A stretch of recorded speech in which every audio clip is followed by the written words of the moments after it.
E a gente está de volta para mais notícias. Uma mulher de 34 anos e um menino de 4 foram atropelados ontem à tarde no bairro Fonte Imaculada, em Taubaté. Eles foram socorridos e passam bem. De acordo com os bombeiros, as vítimas estavam andando na Rua Imaculada Conceição, quando foram atingidos por um carro completamente desgovernado. Acompanhe agora mais uma parte da entrevista especial de hoje.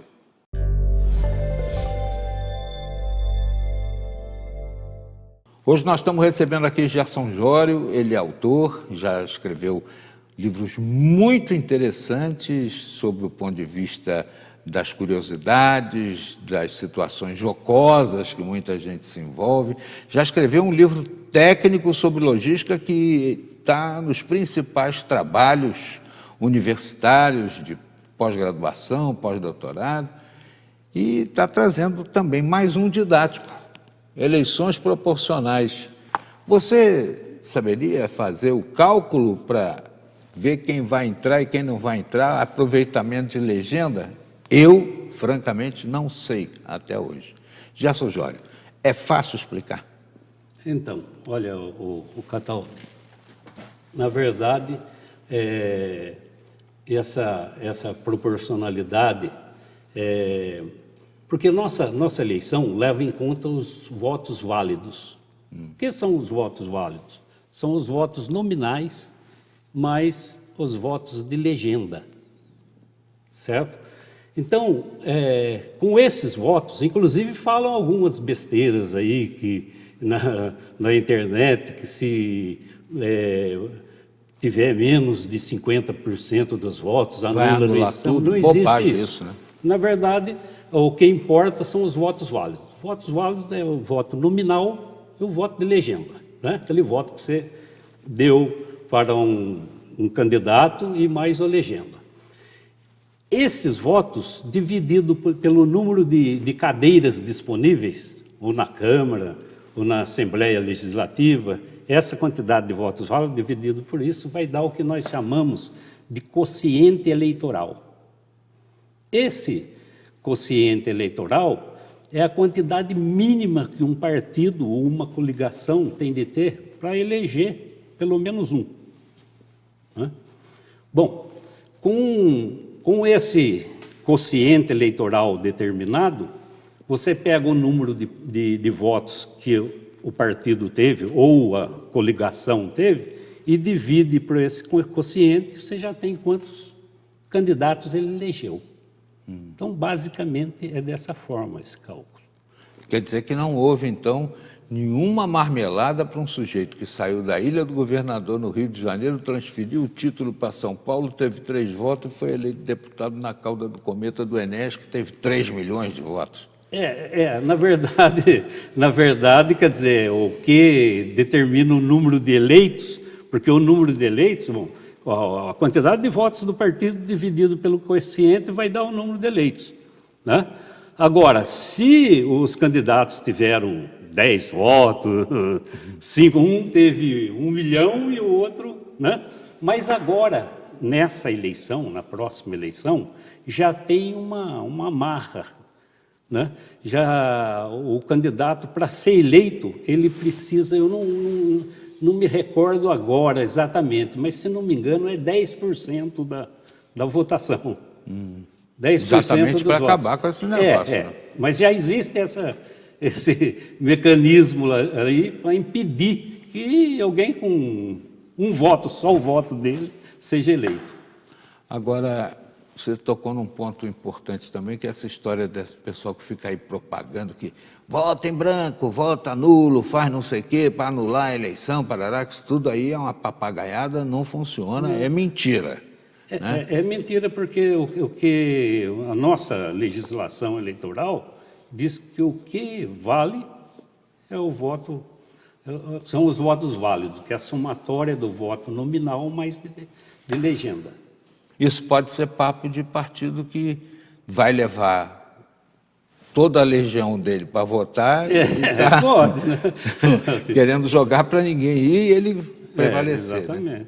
Agora, outra coisa folclórica, Gerson Jório, aproveitando sua experiência, né, de jornalista político também, é essa coisa, todo ano vem essa história de que o voto pode ser corrompido na maquininha e tarará. Aí chamam um bando de hackers aí para testar a maquininha e os hackers não conseguem derrubar a maquininha. Na sua opinião, tem trapaça na maquininha? Dá para fazer química mirabolante? Como é que você vê esse processo? Olha, eu não acredito que tenha, porque, você sabe, é possível, né?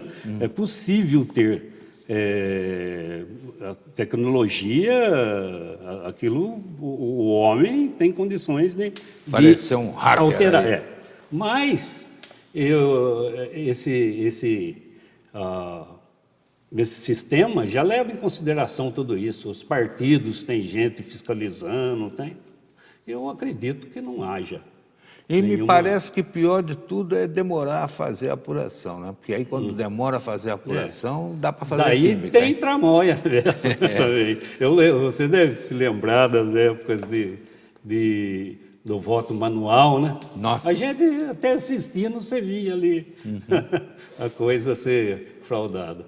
Bom, então nós temos condições de adquirir essa obra aqui em Pinda, no Excelsior, está à disposição do público, né? E também nas grandes livrarias da Avenida Paulista, lá em São Paulo, ou pelas redes sociais, pela internet. Mas é importante também salientar que esse livro não é só... ele não lhe dá condições de aprender só como calcular. Na verdade, ele é um livro que faz um prognóstico eleitoral, né? É um livro que ensina a fazer um prognóstico eleitoral. Você compila várias eleições aqui em Pindamonhangaba para chegar ao extrato, né? Aqui, esse livro, nós tomamos como base a última eleição proporcional de Pinda, para vereador, né? Então, eu levo em consideração as eleições de 2004, 2008, 2012, para mostrar como que eu fiz esse trabalho na eleição de 2016. Mas né? desse micro... onde mostra quem vai ser, quais os partidos vão eleger candidatos, qual a quantidade que cada partido deve eleger e os nomes de quem vão ser eleitos. Porque leva em consideração, né, a gente leva em consideração a estatística, mas leva em consideração também certos princípios, como o princípio de Pareto, leva em consideração o princípio da regularidade, o princípio de Pareto, que é esse 20-80, é um princípio que é utilizado amplamente, que mostra o seguinte, que 80% dos votos normalmente vai para 20% dos candidatos. Desse micro laboratório chamado Pindamonhangaba, a gente pode tirar conclusões para o macro Brasil. E já fiz isso. Na eleição de 2014, juntamente com o Instituto Análise de São Paulo, daquele cientista político Alberto Carlos Almeida, nós fizemos um trabalho de parceria, que inclusive foi alvo de uma matéria no jornal Valor Econômico, uma grande matéria no Valor Econômico. Nós analisamos 7.138 candidatos que disputavam a eleição para deputado federal. A ordem de acerto foi de 80%. Isso aí foi publicado antes da eleição no Valor Econômico. Eu tenho certeza que o José Sujone não vai demorar a voltar aqui, porque ele já deve estar escrevendo mais coisas, mais conteúdos importantes para nós. Obrigado, Gerson. Eu que agradeço. E parabéns, hein? Obrigado. Pelo trabalho e obrigado pelos livros.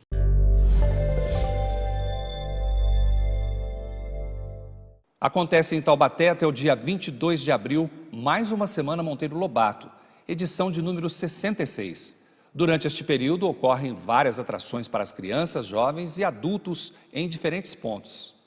A Semana Monteiro Lobato é um dos principais acontecimentos dedicados à literatura infantil do país. O Monteiro Lobato foi um dos maiores autores de histórias infantis e ele era aqui de Taubaté. Nós vamos conversar mais sobre essa programação com a coordenadora do Sítio do Pica-Pau Amarelo, que foi uma das obras mais conhecidas de Monteiro Lobato. Fala pra gente, Cristina, o que vai acontecer durante essa semana? Qual que é a programação dedicada ao público? Aqui no Museu Monteiro Lobato, nós estamos abertos de terça a domingo, das 9 às 17 horas. Vamos trabalhar esse ano a obra O Pica-Pau Amarelo e entrar nesse mundo do faz de contas. Aí nós temos teatro infantil, oficinas de artes, shows no palco, sendo corais, balés, orquestras, shows musicais. Cada dia nós temos uma programação, será bem diversificada. Além daqui, nós temos alguns outros pontos da cidade que acontecem também, contações de histórias, palestras e várias atividades, assim, exposições durante esta semana até o final do mês. Quais são esses locais onde vai ter essas outras programações? As exposições estão nos outros museus. Nós temos uma exposição de gravuras no Mistal, que é o Museu de Imagem e Som, uma de quadros pintados pelo artista Fábio Scarenzi no Museu da Imigração Italiana e no CDPH da Universidade de Taubaté, que é uma exposição que fala só do Jeca Tatu, é Jeca Total. Essas programações são para todas as idades? Aqui no museu nós focamos mais para o público infantil e as palestras nós desenvolvemos para o público adulto, sendo no dia 18 para educadores, aliás, formações de público, né? Que é a formação de público, que são estudantes universitários, que vai ser no Departamento de Letras, com o professor Luzimar, falando o que acontece no entorno do Pica-Pau Amarelo. Nós temos também uma outra no dia 20 com Lucas Butilli, que será para os professores da rede municipal para essa formação, e várias palestras, encontros e mesas no Taubaté Shopping, que será todo dia à noite com vários autores. Por exemplo, Pedro Bandeira estará conosco essa semana. Cristina, fala pra gente, por que é importante que as pessoas conheçam as obras do Monteiro Lobato? Monteiro Lobato foi o precursor da literatura infantil. Esse ano ele completa 70 anos de morte, mas as suas obras são do começo do século passado. Nós temos obras fazendo aniversário de 100 anos, por exemplo, o Saci, o Resultado do Inquérito. E ele trabalhou muito bem com as personagens infantis que são eternizadas até hoje, que os avós leram, os pais, e continuam lendo para as crianças e as crianças conhecendo as suas obras. Ele foi o precursor da literatura infantil. Como eu comentei, ele era aqui de Taubaté, né? Então, qual que é a importância dos livros do Monteiro Lobato aqui para a nossa região, para o Vale do Paraíba? É conhecer o próprio Vale do Paraíba. Por exemplo, ele trabalhou muito bem com as personagens folclóricas, que foi o Saci e a Cuca, que nós todos conhecemos. O Saci tomou como propriedade. A tia Anastácia, eu acho que é uma excelente personagem que fala dessa cultura nossa, essa cultura caipira popular. Eu acho que isso nos dá muito orgulho. E a própria Dona Benta, ela coloca o mundo encantado para os seus netos, onde eles só fazem é brincar. Quem que não quer ter uma avó dessa que só deixa brincar? Muito obrigada, Cristina. Quem estiver interessado em participar dessa programação, então, pode entrar no site da Prefeitura, que lá tem todos os locais, os horários, tudo certinho. E lembrando, a programação vai até o dia 22 de abril. Carolina Silva de Taubaté para o Repórter Setorial. Na edição de hoje você viu por que as pessoas mentem e quando a mentira passa a ser problema patológico. Governo quer mais controle na hora de exportar carne brasileira. E acompanhou também mais uma parte da reportagem especial sobre cirurgias plásticas. Estes foram alguns destaques da edição de hoje. Você pode rever todas as nossas reportagens em nossas redes sociais. Visite nossa página no Facebook, Instagram ou no nosso canal do YouTube. O Jornal Repórter Setorial volta amanhã. Até lá!